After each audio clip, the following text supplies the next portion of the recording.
자, 26학년도 2학년 3월 모의고사 시작하겠습니다.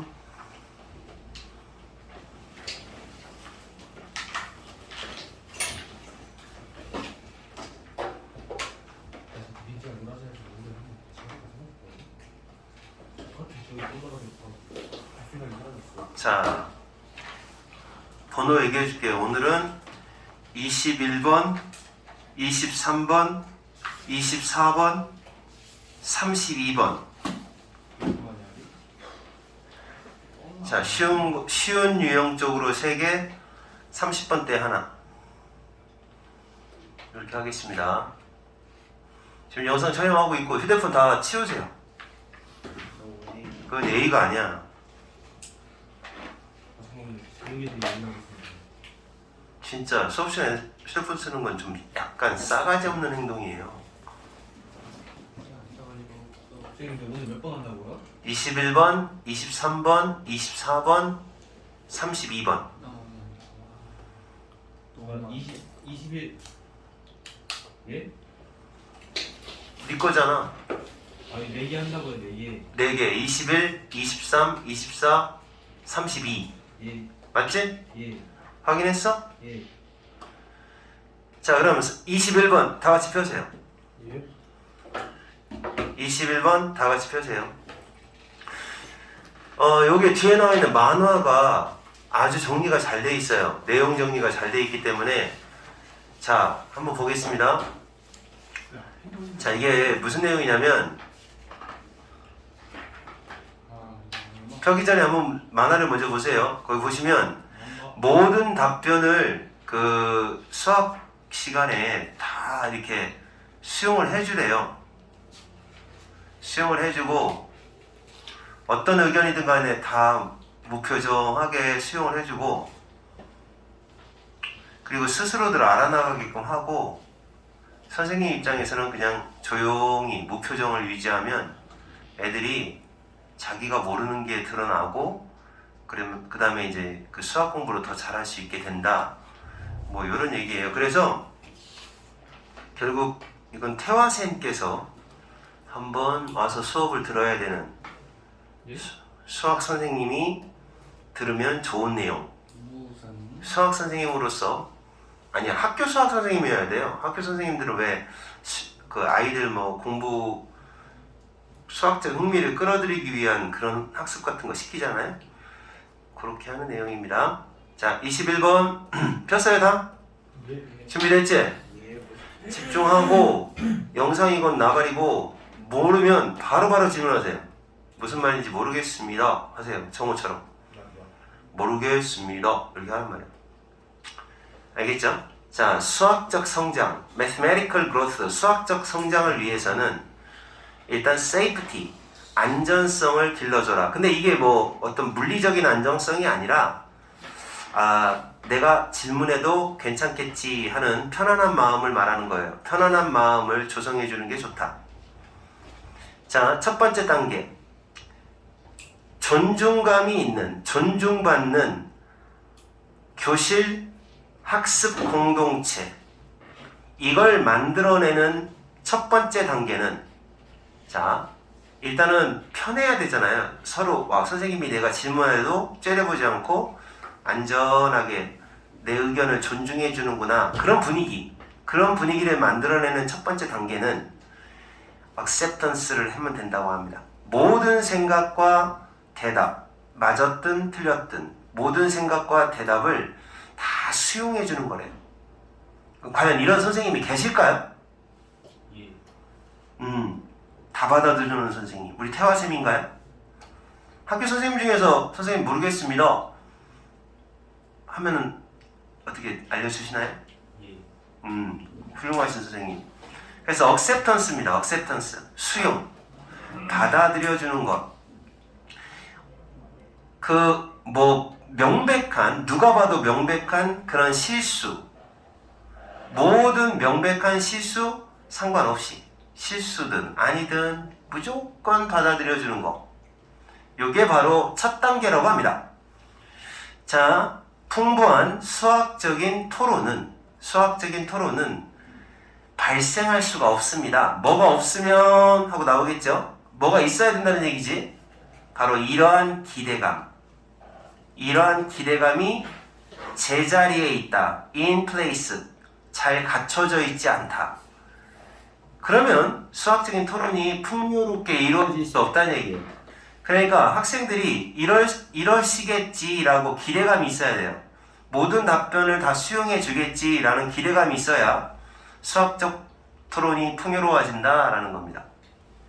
그쵸? 내가 이거 물어봤을 때 선생님한테 또 욕먹는 거 아니야? 상처받는 거 아니야? 라고 생각하면 못 물어보잖아요. 근데 선생님한테 그게 왜 그렇죠? 또는 선생님 저는 답이 이거라고 생각해요 라고 자유롭게 말할 수 있어야죠. acceptance가 돼야죠. 그렇게 될 거라고 학생들은 예상 또는 기대를 할 수 있어야 되죠. 우리는 명심해야 한다. 그러니까 여기서 우리는 수학 선생님들 같아요. 이 수학 선생님들은 잘못된 정답, 오답이죠. 오답이 종종 잘못된 개념을 잘못 잡았기 때문이다. 이거에 뿌리를 두고 있다. 그러니까 오답이 나오는 이유는 개념이 잘못 잡혀서라는 점을 명심해야 한다. 이러한 아이디어들이, 이러한 잘못된 개념들이 forefront, 전면으로 가져와지는 게 허락돼야 한다. 이 말을 잘 기억하셔야 됩니다. 전면으로 가져와진다는 게, 이제 명석구도 왜 그러냐? 수업을 안 들어, 어? 뭐하냐, 명이? 응? 민지 뭐하는 거기 지금? 폰. 진짜. 전면으로 가져와진다는 게, 이러한 생각이 전면으로 가져와진다는 게 무슨 얘기냐면, 애들이 오답이든 나발이든 말을 해야 될 거 아니야. 말을 해야, 그래야 애들이 아나 모르나를 알 거 아니야. 전면으로 가져와진다는 얘기는 그게 표면상으로 드러난다는 얘기예요. 드러난다. 표면상으로 드러나는 게 허락돼야 되는데 그게 아니라면 어떻게 되느냐? 도움이 안 된다는 거죠. 학생들이 그들의 생각에 직면하는 걸 도와줄 수 없게 된다는 거죠. 그래서 좋은 점이 있어요. 이런 식으로 아이들이 자유롭게 어떤 세이프티, 안정성, 그리고 선생님이 전부 다 받아들여주고 그럴 거라고 기대해서 자유롭게 말을 토론식으로 이야기를 하면 애들의 오답이 잘못된 개념들이 다 전면으로 드러나게 되고 그래서 도움을 받게 된다는 거죠. 원리가. 다 끌어내야 된다는 거예요. 애들의 알고 모르고를 자유롭게 얘기할 수 있게끔 다 끌어내야 된다.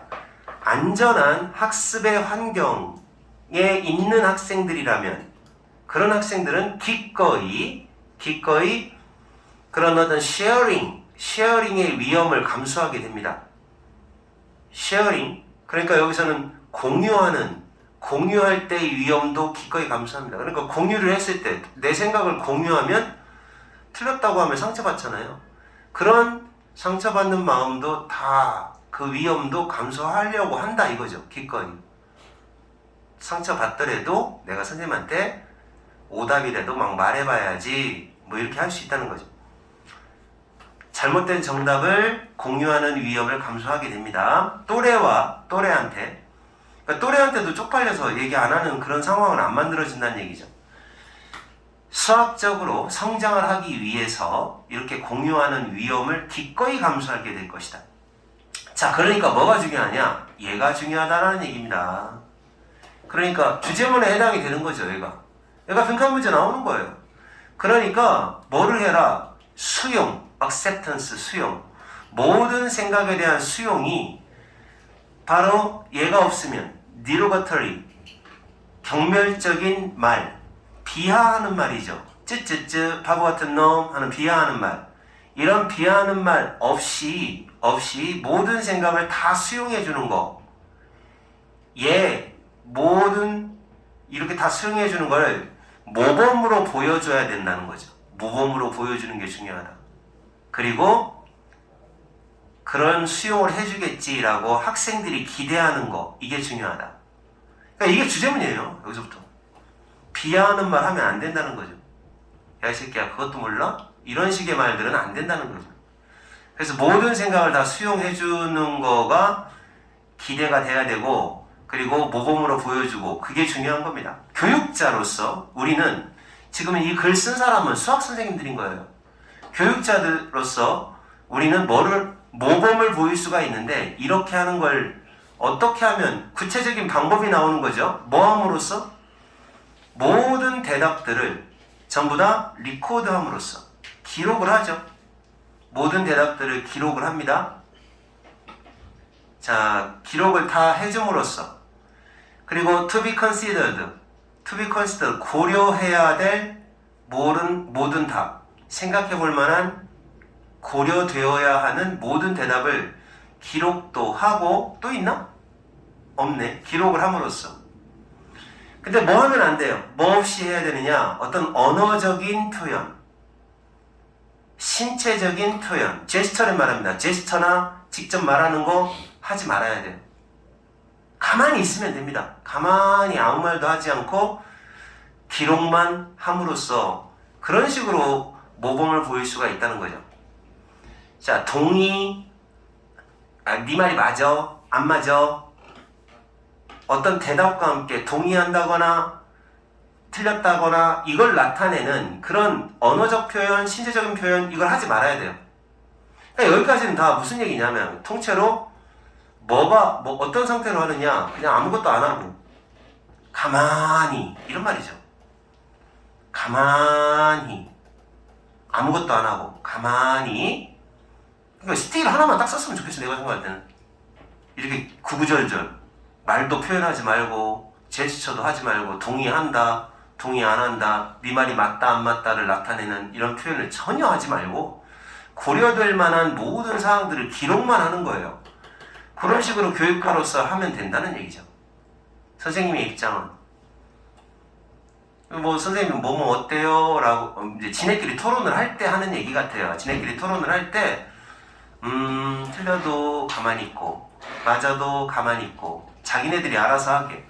선생님은 블랭크 페이스라고 하는 거, 요거 이제 바로 블랭크가 원래 빈칸이잖아요. 빈칸 얼굴을 하란 얘기예요. 무표정을 함으로써 무표정을 하는 걸 연습할 필요가 있다. 프랙티스 하면 ing 나옵니다. 연습할 필요가 있을 수도 있다. 무표정 연습을 해야 됩니다. 나도 보조 선생님들한테 맨날 그 얘기를 하거든요. 아이들한테 알려줬는데 너는 그것도 모르느냐, 한 10번쯤 알려줬는데도 모르느냐라는 표정을 들키지 말라고. 100번이고 알려주라고.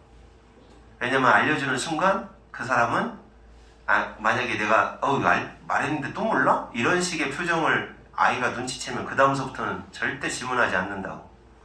이것도 마찬가지예요. 선생님도 만약에 조금 어떤 멍청한 얘기를 했을 때, 애가 엉뚱한 얘기를 했을 때 아이고 하는 그런 표정을 져버리면 애는 세이프티가 보장이 안 되는 거예요. 안전성이. 그래서 그 위험을 무릅쓰려고 안 해요. 또다시 물어보기가 상처받을 것 같으니까 얘기를 안 하는 거죠. 그래서 선생님들 입장에서는 이렇게 이거 연습을 해줘야 된다는 거죠. 그래서 좀 야, 나 그것도 몰라 하는 선생님은 사실은 이거 배워야 돼요. 학생들은 선생님에게 의지를 해요. 의존을 합니다. 그러니까 정답에 대한 그런 원천으로서 선생님께서는 이제 100% 정답이 알 거라고 생각하는 거죠. 그거로서 선생님한테 의존을 하게 돼 있어요. 선생님 눈치를 본다고요. 얘기를 해보면서 이게 맞는가 틀리는가. 근데 선생님은 어떻게 해야 돼? 가만히 있어야 돼요. 맞았다 틀렸다 얘기하면 안 돼요. 표정 들키면 끝. 자, 안전한 학습의 공동체를 구축하는, 만들어내는 것의 일부가 바로 뭐 하는 거다. 이러한 원천, 지식의 원천, 선생님이라는 지식의 원천에서 학생이라는 쪽으로 옮겨놓는 거. 그러니까 그 정답의 출처를 본인이 만들어내게 해야 된다는 얘기죠. 그들에게 준비시킴으로써, equip, 준비시키다, 장착하다. 뭐 할 준비를 시키느냐? 그 해결책 뒤에 숨어있는 사상, 생각, 그 생각을 그들 스스로가 방어할 수 있도록, 그 생각들을 지켜나갈 수 있도록 학생들을 준비시켜줘야 돼요. 그럼으로써 지식의 원천을 선생님에서 학생으로 옮겨놓는 거, 이게 바로 안전한 학습 공동체를 형성하는 거의 한 부분일 수 있어요. 그래서 수학 선생님이 갖춰야 되는, 수학 선생님뿐만이 아니겠죠. 갖춰야 되는 건 뭐다? 안전한, 여기서 안전하다라는 말은 결국 무슨 얘기냐면 모든 걸 다 수용해주는 상황입니다. acceptance 해주는 상황. 틀린 답이든 나쁜 답이든 맞는 답이든 아이들의 생각을 존중해주는 그런 분위기를 형성해주는 게 아이들 학습 토론, 수학 토론에 있어서 크게 도움이 된다. 이 얘기가 되겠습니다. 이해 갔습니까? 알아들었어? 예. 자, 그래서 요 독해는 21번 독해는 5번 문장 정도에서 알맞은 빈칸 변형, 여기가 주제문이 많기 때문에 빈칸 변형이 들어갈 수가 있어요. 모든 걸 다 수용하라. 너그럽게. 요 얘기입니다. 23번으로 넘어가세요. 23번. 자, 23번 요건가? 자, 23번은 이거 조금 공연 쪽의 얘기라서, 공연 조명에 대한 얘기라서 아마 여러분이 조금 이해를 못할 수도 있어요. 그러니까 단순 조명이 아니라 동기 조명이라고 하는 거에 대한 언급이거든요. 동기 조명. 조명이 동기가 있다. 그 말이 어렵잖아요. 그래서 그거 일단 보세요. 공연 조명. 공연할 때, 여러분 연극 같은 거 공연할 때 막 불이 이렇게 어떤 하이라이트 이렇게 비치기도 하고, 조명이 막 조명 기사가 조명 감독이라고 해갖고 조명 쪽으로만 이렇게 하는 감독이 있지 않습니까? 그러니까 그게 이제 거기서 사실은 여기서의 동기, 이 조명 공연의 조명 뒤에 숨어 있는 이 동기라고 하는 말에 대한 설명을 하는데, 요걸 이해하기 좋게 하려면 의도 있는 조명이다 라고 약간 여러분이 생각을 하시면 돼요. 의도 있는 조명. 괜히 켜지는 게 아니라는 거죠. 조명이 딱 갑자기 어딘가에서, 여기 창문 쪽에 있어. 창문이 있는데 갑자기 여기에 밝은 빛이 갑자기 조명이 생겼어. 그러면 얘는 어떤 의도예요? 연극을 잘 보게 하기 위해서 조명을 켠 게 아니에요. 이거는 날이 밝았네 라는 그런 메시지가 있는 조명이라는 거죠. 의도가 있는 조명을 바로 동기 조명이라고 하는 거예요. 그래서 그 개념을 알아야 돼요. 여기 이제 먼저 보면은 이제 조명 감독님이 이렇게 각각 조명을 이걸 켰다가 막 바꿔 나갈 거 아니에요? 배우의 행동에 따라서 불 좀 켤까 했을 때 딱 켜졌어. 그러면 이것도 이제 행동과 관련성 있는 의도된 조명이라고 보고, 분위기를 만들어내기 위해서 조명을 켰다, 약하게 했다, 이렇게 하는 것도, 분위기 조절을 위한 의도를 가진 것도 역시 동기 조명이라고 할 수 있는 거죠. 그래서 조명, 연극 공연에서 조명, 뮤지컬이나 연극이나 아니면 BTS 공연 이런 거에서도 이 조명이 하는 역할이 의도를 가지고 있으면 motivational light라고 하는 거예요. 배경적으로 얘기하면 그 얘기하는 겁니다. 대부분의 공연 조명이라는 건 뭘로 구성되어 있다? 뭐뭐로 구성되어 있다. 이거 이렇게 바꿀 수 있죠? 맨날 나오는 거 consist of 이렇게 바꿀 수 있죠? 요거는 이제 비동사 없습니다. 수동형이 아니에요, 이거는. 자, 그래서 공연 조명은 수많은 그런 looks, 모습, 이거 명사로 쓰였습니다. 수많은 다양한 모습으로 구성이 되어 있다. 그러니까 우리가 일반적으로 알고 있는 공연 조명은 이거 하나밖에 없지 않냐? 하이라이트. 다 새까맣고 이제 여기 이 사람의 어떤 모습만 딱 비추는 하이라이트 있잖아요, 이거. 하이라이트가 아니라 스포트라이트라고 하죠. 스포트라이트 이거 이런 것도 있고 여러 가지 조명이 있는데, 그 조명의 모습이 공연 조명 쪽에서는 여러 가지가 있다 이런 얘기죠. 우리가 조명 상태라고 부르는 그런 모습. 이 모습 하나하나를 조명 상태라고 부른대요. 다양한 모습이 있다. 조명 상태라고 부르는데 각각의 조명의 그 큐, 신호는 새로운 어떤 상태, 새로운 상태로의 변화를 이끌어요. 새로운 상태로의 변화를 유발합니다. 이끌어요. 내가 뭐 갑자기 그 창문 쪽에서 하얀 조명이 딱 켜졌다. 아, 그러면 시간상으로 밤에서 낮으로 변했다라는 걸 보여주는 거예요.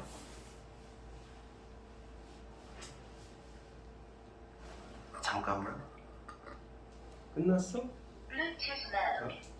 몸 괜찮아? Bluetooth has been connected. 아빠 수업 중이니까 좀 괜찮았다?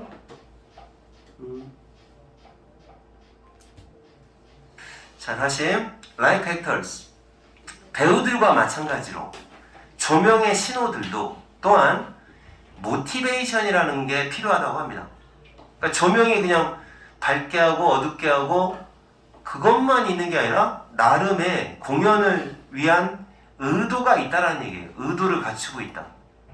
괜히 이유 없이 그냥 불이 갑자기 켜지고 꺼지고 그런 게 아니라는 거죠. 나름의 이유가 있다. 의도, 이유 이런 게 조명 신호도 가질 필요가 있다는 얘기예요. 이것이 바로 명백한 것일지도 몰라요. 띵자는 뒤에서 꾸며집니다. 이런 동기가 필요한 조명은 예를 들어 이렇게 봐봐요.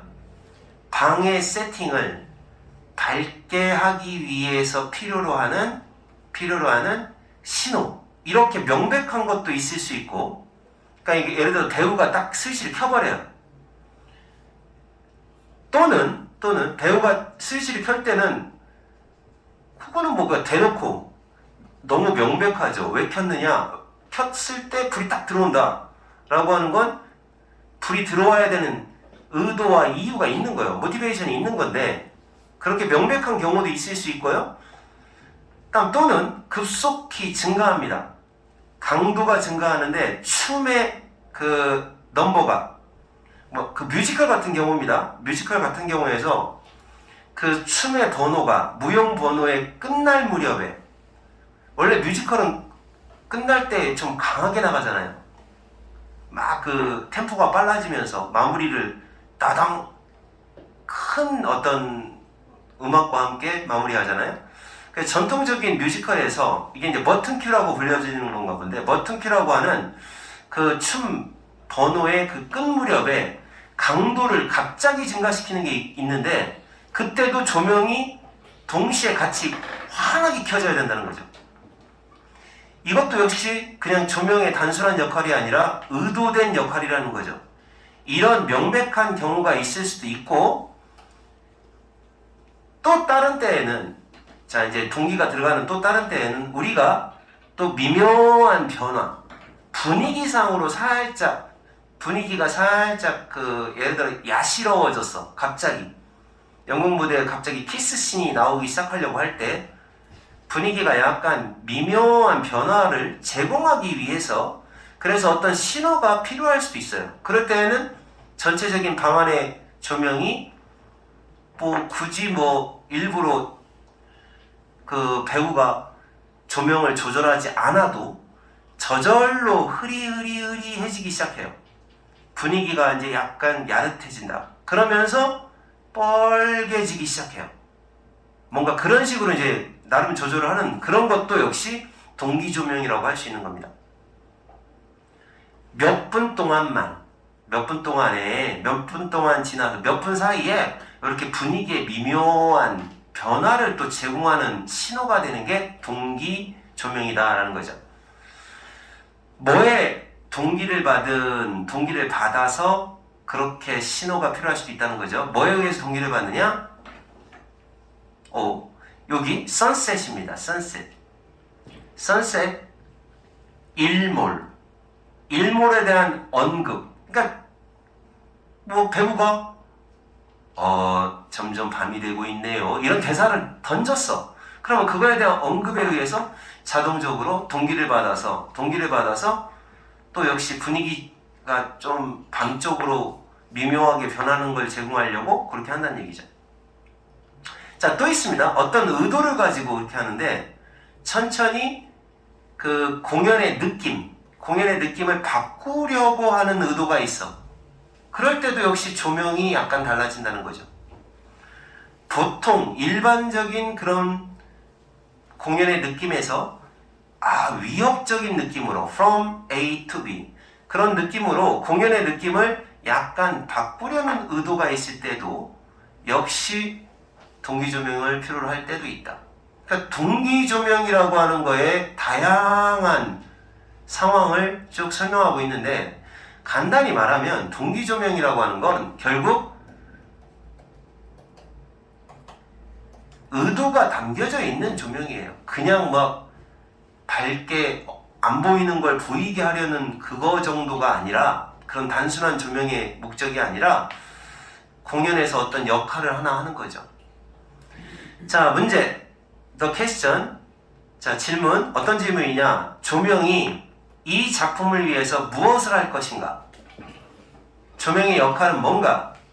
라고 하는 질문이 바로 던져질 필요가 있다는 겁니다. 질문 입장에서 에스크 당하는 거니까 수동태예요. 던져질 필요가 있다. 각각의 순간순간마다 모먼트, 순간순간마다 그 작품의 각각의 순간순간마다 조명이 던져질 필요가 있다. 그래서 좋은 연극은 좋은 조명 감독이 있어야 되는 거죠. 조명 감독 아무나 갖다 놓으면 안 되죠. 조명 감독은 분명히 알 거예요. 내가 어떤 식으로 조명을 배치해야 좋은 연극으로 만들 수 있을까? 아니면 좋은 뮤지컬로 만들 수 있을까? 그렇게 만들어낼 겁니다. 선생님도 뭐 연극이나 뮤지컬 많이 보지는 않았지만 막 조명이 막 바뀌잖아요. 다 바뀌어요. 그게 다 의도가 있다는 얘기죠.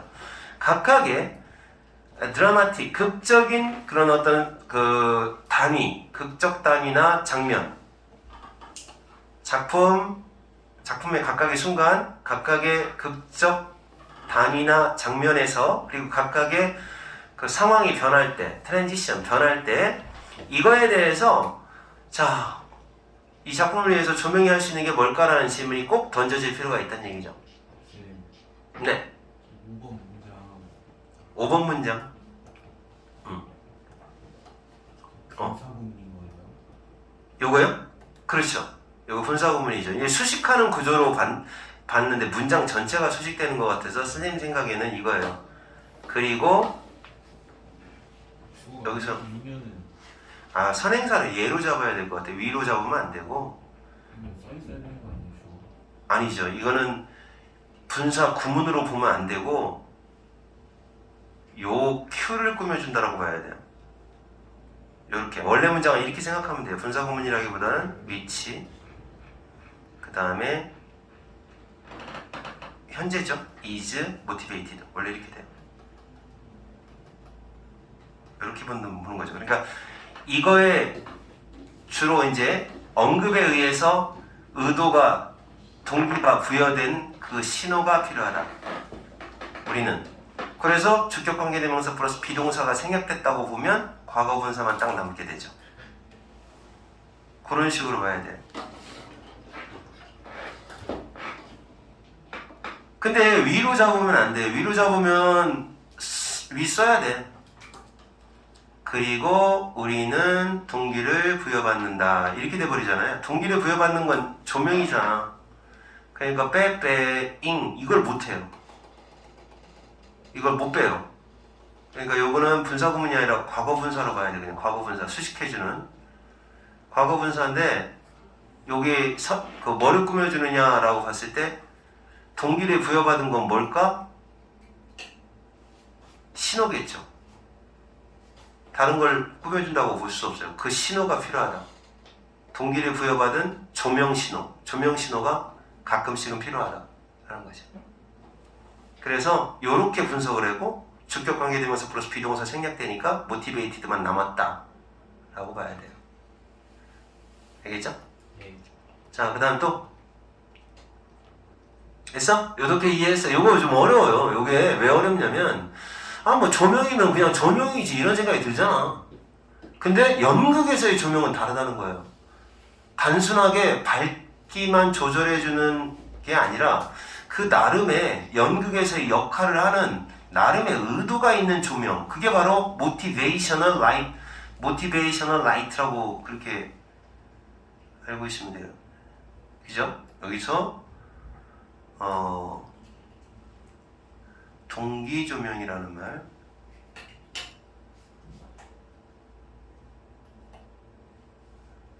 그 얘기입니다. 그래서 이제 깊이 있게 보면 그렇게 생각하시면 되겠고, 자, 그 다음에 24번으로 넘어가겠습니다. 알았으면 뭐 질문을 바로 하고, 자, 24번. 자, 방이, 요거는 뭐 되게 쉬워요. 아주 많이 쉬워요. 그냥 쭉쭉 읽으면 이해가 됩니다. 야, 너네들 똑같은 소리라 하더라도 가끔가다 샤워할 때 노래 부르는 애들 있냐? 일부러 샤워할 때 노래 부르는 애들 있다? 왜 부르냐면 화장실에서 노래하면 노래를 지가 잘 부르는 느낌이 난다. 왜냐면 에코가 일어나서. 마치 왜 노래방에서 마이크가 에코가 나는 마이크가 있잖아. 그런 것 때문에. 그러니까 방이 그 소리에 영향을 주는 거 당연하잖아요. 그 얘기예요.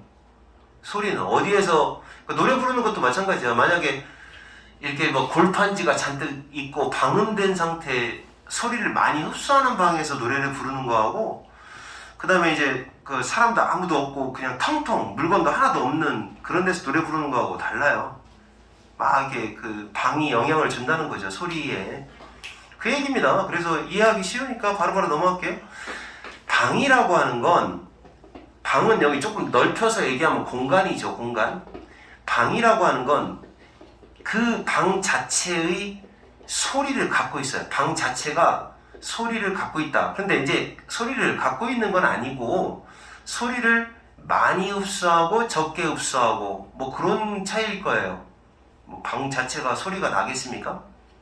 그래서 따옴표가 있는 건데, 방은 자기 자체의 소리를 갖고 있다. 왜냐하면 그 방이라고 하는 게 그 방 자체의 어떤 특성을 impose A on B, A를 B에 부과하다라는 뜻이에요.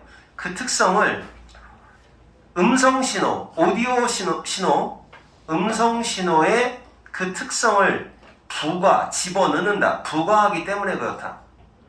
사람. 응? 카드. 왔어? 네. 제 카드로 해요? 당연하지. 네가 사줘야지. 제가 그래서 돈 없어요. 오. 자, 뭐에 포함된, 그 안에 포함되어 있는 음성 신호를 부과하기 때문에. 그러니까 이 사람 그냥 단순하게 기억을 하면, 방이 이렇게 있으면 방 자체에 소리가 있고 원래 소리가 있고 두 개가 합해진다라는 얘기야. 부과가 된다는 얘기야. 더해진다. 사실 좀이야. 이건 그냥 그건 사실 좀 놀랍다. 이게 왜 놀라? 다 아는 내용 아니야. 사실 좀 놀랍다. 음악, 어디에서 오는 음악과 같은 소리는 어디에서 오냐면 헤드폰에서 오는 음악이에요. 헤드폰에서 들리는 음악은 그 공간이라고 하는, 방이라고 하는 그 간섭의 요소가 없어. 직접 들어와. 그래서 그런 소리는 똑같이 어디서나 똑같이 들리죠.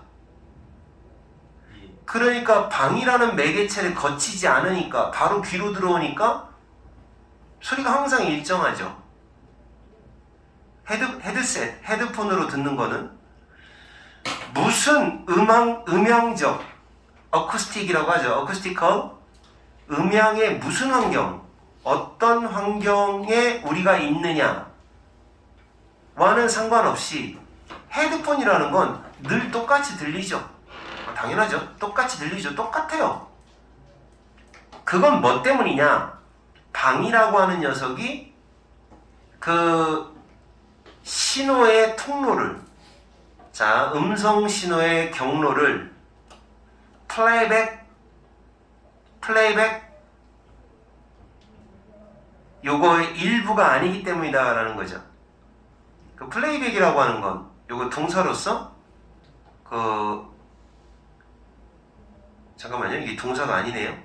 요거는 그냥 바로 명사네. 그러면 요렇게 재생되는 플레이백, 재생되는 신호 경로 이렇게 되겠네. 재생 신호 경로의 일부가 아니기 때문에, 다시 말해서 그 방이 재생 신호의 경로가 되지 않는다. 방을 통과하지 않는다는 얘기예요. 반응을 통과하지 않기 때문에 당연히 직접 들어가는 거니까 그냥 어디서 들으나 똑같은 소리가 들린다는 얘기예요. 헤드폰으로 들으면. 그 방이라고 하는 건 중간 매개체가 되는 거지. 그 재생의 신호 경로, 패스, 통로의 일부가 방은 아니니까 방을 거치지 않는다는 얘기죠. 방을 거치지 않으니까 그냥 직접 듣는 거니까 중간에 방해받는 것이 없으니까 원래음을 그대로 듣는 거지. 하지만 일단 라우드 스피커, 이건 이제 라우드 스피커가 우리가 얘기하는 요 스피커예요. 그냥 확성기, 일반 스피커. 여러분 그냥 스피커라고 하면 말하는 사람이란 뜻이야. 근데 라우드가 붙으면 기계를 말하는 거예요. 요거 확성기. 라우드 스피커를 통해서 듣는 음악과 같은 소리는 그러면 다르게 들린다는 얘기예요. 이거 다음에 형용사 나옵니다. 모든 청각적 어떤 음향적 환경 속에서는 다 달라요. 어떤 방에서 듣느냐에 따라서 다 달라질 수 있다는 것이. 모든 방, 네가 라우드 스피커를 설치하고 있는 모든 방은 그 소리, 네가 듣는 그 소리를 cause, 목적어, 투부정사, 네가 듣는 모든 소리를, 그 소리를 다르게 만들어버려요. 다른 상태로 유도해버려요. 때때로는 극적으로 다르게, 굉장히 많이 달라질 수가 있다는 얘기죠. 그래서 화장실 같은 방에서는 막 타일이 있고 아무것도 없는 공간에 넓은 화장실인 경우에는 좀 더 에코가 많아요. 그건 뭐 때문이냐? 그 방이 이제는 그 신호 경로의 일부분이 되기 때문에 그렇습니다. 이건 뭐 다 이해하는 거고 공감하고 경험해봤죠? 어떤 사람 막 노래할 때 보면은 상황을 판단해요. 노래에 예민한 애들은. 교회 같은 넓은 공간이다. 그리고 마이크 상태도 살펴요. 마이크 없이 노래한다, 마이크 이씨 노래한다, 이런 거 다 따져갖고, 야, 내 음향이, 내 목소리가 좀 더 이렇게 널리 퍼질 수 있는 공간인가 아닌가를 체크하면서 노래 부르는 애들이 있어요. 노래 잘하는 애들은. 민감하죠. 자, 또한 똑같은 방 안에서 그 확성기, 그 스피커죠. 스피커는 또 다르게 들리게 될 것이다. 같은 방이라도 또 다를 수가 있대요. 언제 달라질까요? 언제 달라질까? 그 방의 위치가, 방이 이렇게 있으면 요 구석에서 하느냐 가운데서 하느냐 이런 거에 따라 또 달라질 수 있다는 거죠. 당연한 거 아니냐 이거? 또 방 안에 있는 그 다양한 위치에 그것이, 그 소리가 다양한 위치에 놓여져 있을 때 소리가 또 달라진다는 겁니다. 그리고 다르게 들릴 거예요. 뭐 함에 따라 달라요? 방을 이리저리 돌아다님에 따라 소리가 또 달라진다는 얘기죠. 그래서 막 녹음을 한다라고 하면 한 자리에서 녹음을 해야 되지. 여기서도 불렀다가 여기서 불렀다가 여기서 불렀다가 막 왔다 갔다 하면 또 약간 미묘한 차이가 난다는 거죠. 그죠? 마찬가지로 너가 악기를 녹음하고 있어요. 악기 녹음을 할 때에도 네가 뭐하는 그 소리, 네가 마이크에서 네가 받게 되는 소리도 역시 달라지죠. 방마다 달라져요. 방마다. 악기 녹음할 때. 그리고 녹음된 그 소리도 달라요. 뭐함에 따라 달라? 악기와 마이크가 이동됨에 따라 왔다 갔다 하면. 그러니까 악기도 노래하는 것처럼 방 안에 있는 장소에서도 차이가 나고, 그 다음에 마찬가지로 노래하는 것도 역시 확성기, 스피커도 어디 놓여 있느냐에 따라 소리가 다 달라지고 그렇다는 얘기죠. 자, 그래서 그림 보면 굉장히 그거는 구분을 하고 있는데 다 다르다. 공간이라고 하는 게 방에서도 그 공간이 또 있죠. 방도 공간이고 이게 이제 소리에 영향을 끼친다. 너무 뻔한 얘기입니다. 아시겠죠? 자, 그 다음에 이제 마무리 해자. 32번으로 넘어가겠습니다. 여기는 조금 어려우니까 조금 걸릴 겁니다. 32번은. 근데 마지막에 예, 오늘 4개만 할게요. 해야 되는 게 없어요? 응? 해야 되는 거. 아, 오늘은 저기 숙제 했냐? 숙제. 숙제 했어 안 했어? 오늘 클리닉 안 숙제를 하고 오늘 클리닉 안 하려고 그래. 지찬쌤이 없어가지고 클리닉 안 할 거야. 그러니까 이 숙제는 고스란히 그 화요일까지 밀리지 말고 해오세요. 숙제가 없다?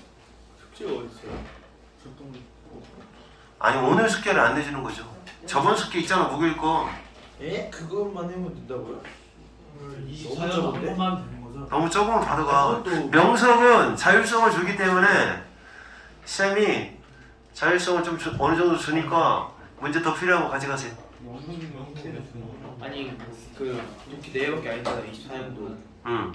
그럼 숙제 그 4개 지문만 문제 딸려오는 것만 풀면 되는 거잖아. 뒤에도 좀 풀어봐. 독해를 해봐. 아 그리고 명석 내일 너 보강해. 명석은 빨리 진도 빼줄 테니까 6시. 아니 너무 늦어요. 그인가요? 아 시끄러워. 너 심해봐요 진짜. 어? 갈게요. 근데 수고했어. 안녕히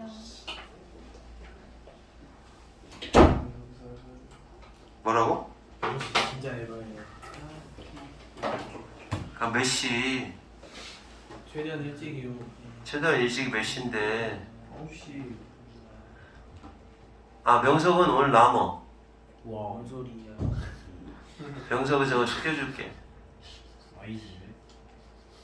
숙제 주는데. 그러면 내일 보강 안 하고. 아니 그거 내일 해요.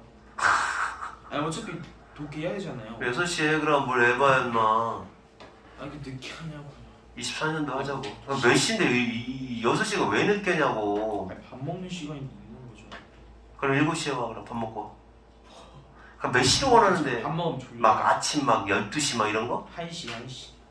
1시에? 1시에 나 수업 있는데 12시간 돼서. 2시에 그럼 네. 내가 저기 저 서연이 걔네들 늦게 오라고 할게. 좋습니다. 2시로 오케이야? 네, 어느 정도. 아니 이 자식들 남자 새끼들 이렇게 공부 안 하려고 하고 띵띵대고 이 새끼들 진짜 그지 같은 새끼. 존나 잘해가지고. 아 고3이네? 안 되겠다 4시. 이번에 본 다음에 개소리야. 아니 뭐야? 뭐 4시라고 했더니 개소리라고 한 거야? 누군데 이거? 안 줘도 이 새끼 막 엄마한테. 이거 지금 무릎 꿇고 지랄하고. 잠깐 끊어야겠다. 봐봐 지랄한다니까. 자 32번 이어서 하겠습니다. 자 10 인크레더블 빨라야 한 10분 걸릴 것 같습니다. 32번 봐봐. 자 갑니다. 오늘은 무리하지 않고 4개만 하는 걸로 이렇게 하겠습니다. 다음 시간에는 3개만 하는 걸로 하고 그 다음에 이제 중앙을 제외한 나머지 학교들은 이제 2번 더 수업하면 26년도를 끝낼게요. 집중 좀 하라고 좀. 이 새끼야 하고 있습니다. 집중이 없어 이 새끼들. 그래놓고 하나도 모르고 그러면 죽는다. 32번 독해 보겠습니다. 사실은 이 영어 독해라고 하는 것 자체가 사고력이야. 생각, 이해. 단어도 많이 알아야 되지만 그건 두 번째 문제고 독해 내용에 대한 국어 수업 받듯이 이해를 잘 하셔야 돼요. 자 갑니다. 자 에세릭이 무슨 뜻이냐? 이성이 아 이거는 S가 붙으면 학문이야 학문. 미적인이 아니라 미학. 자 일상미학이라고 하는 게 이제 생겨났다라는 거죠. 일상미학. 그러니까 원래 미학이라고 하는 거는 뭔가 좀 대단해 보이잖아요. 대단해 보이는데 일상의 작은 물건 가지고도 아름다움을 느낀다? 그러면은 일상미학인 거예요. emergency야 C가 아니라 이거 이렇게 나오면 응급 상황인데 이거는 등장, 출현, 부상, 떠오르는 거 이런 뜻이에요. emerge 나타나다, 부상하다, 떠오르다 이거에 대한 명사형이에요. 그래서 일상미학이라고 하는 게 생겼다는 거죠. 일상미학이 등장하게 됐다. 찬이 잘 봐. 그럼 일상미학이라는 게 생겼다는 게 무슨 말이냐면 일상생활 속의 작은 일들이나 작은 물건들도 역시 아름다움을 표현할 수 있게 됐다라는 그런 내용이에요.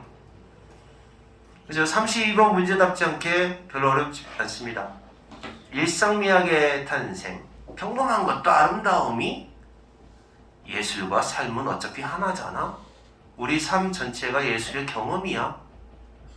일상을 특별하게 보낸다. 서로의 미소도 미적인 경험이겠지. 그래서 누구나 아름다움에 대한 것은 누구나 다 작은 물건에서도 아름다움을 찾을 수 있지. 이런 식으로 일상미학이 이제 존재하고 있다. 존 듀이의 그 실용주의 철학이 살짝 나오는데 어렵지 않아요, 이거는. 자, 갑니다. 시작한다. 가장 유명한 발달. 자, 뭐로부터 발달하는 겁니까? 해방되면서부터 등장하게 된다는 거죠. 해방으로부터 나타난 발달.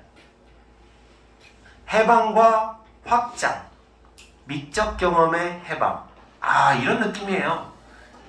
이렇게 작았는데 이거로부터 미학이 분출, 확장 이렇게 돼가지고 다른 데까지 침투를 하는 거죠. 커졌다라는 거죠.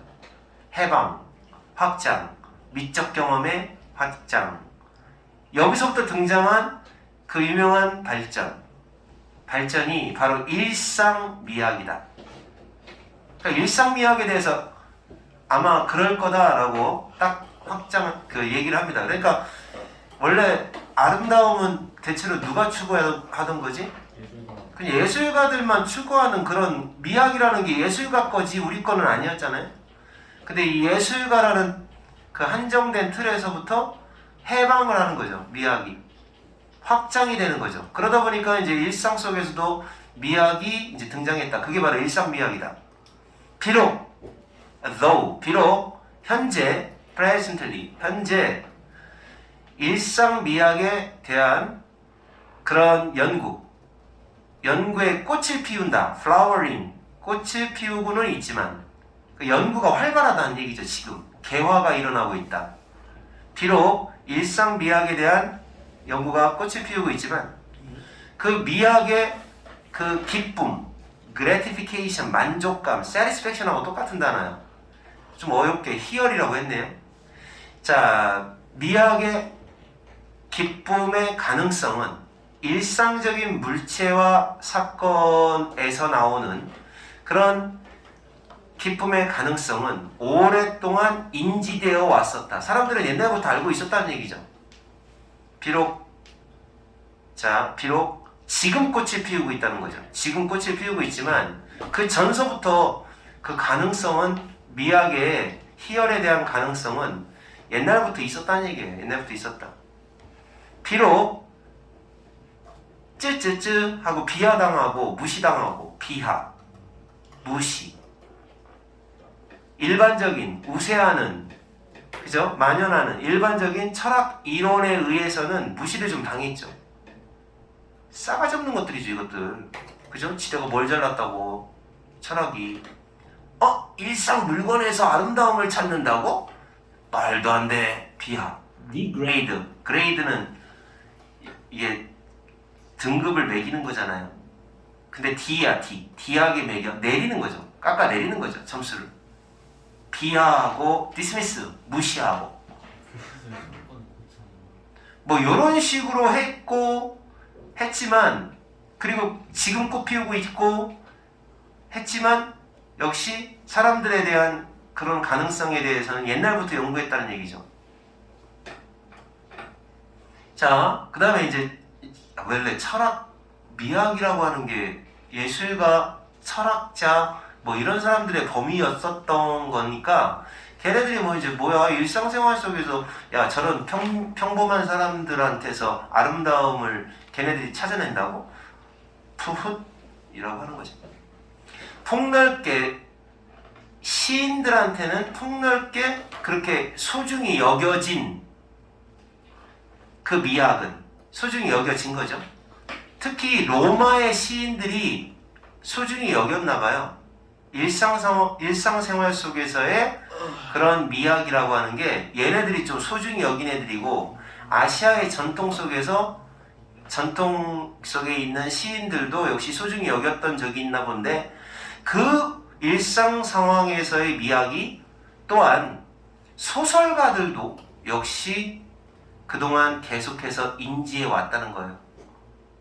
그동안 계속해서 인지해 왔다는 거죠. 그러니까 시인뿐만 아니라 소설가들도 인지를 해왔다. 그러면 제일 싸가지 없는 놈들은 철학가네. 철학자들이네. 철학자들에 의해서 무시를 당해왔다고 써있잖아. 근데 이거 그 전서부터 로마 시인이나 아시아 시인들 같은 경우는 소설가들과 마찬가지로 그래도 야 일상생활 속의 즐거움, 일상생활 속의 미학 있는 거야 라고 한 거죠. 자, 그러나 이렇게 되겠죠? 그러나 반전이잖아요. 반전. 그럼 이런 문제는 자리찾기 문제 나오는 거예요.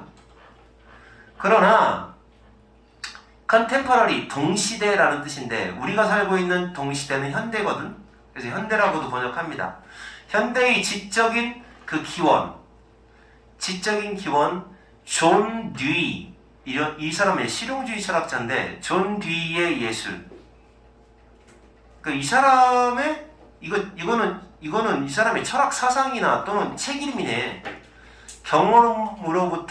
경험으로서의 예술.